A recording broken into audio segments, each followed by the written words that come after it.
masasabi namin, deserve. Wait, di pa ako tapos. Kim Chiu, may parinig daw kay Duterte.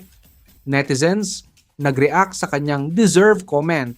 Trending ngayon si Kim Chiu matapos lumabas ang espekulasyon na may parinig umano siya kay dating Pangulong Rodrigo Duterte.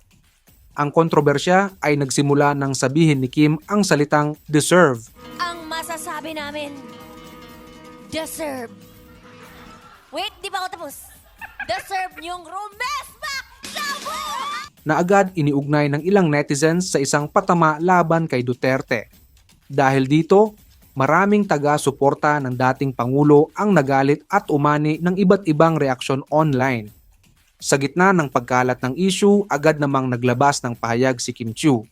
Ayon sa kanya, walang katotohanan ang mga haka-haka at hindi siya nagpaparinig sa kahit sino. Hinimok din niya ang publiko na huwag siyang idamay sa anumang issue na wala siyang kinalaman.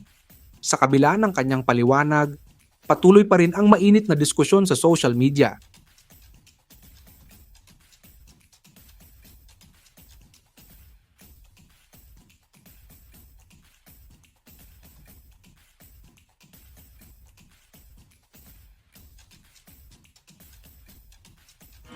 Ang masasabi namin, deserve. Wait, di pa ako tapos. Deserve niyong rumesmak sa buhay!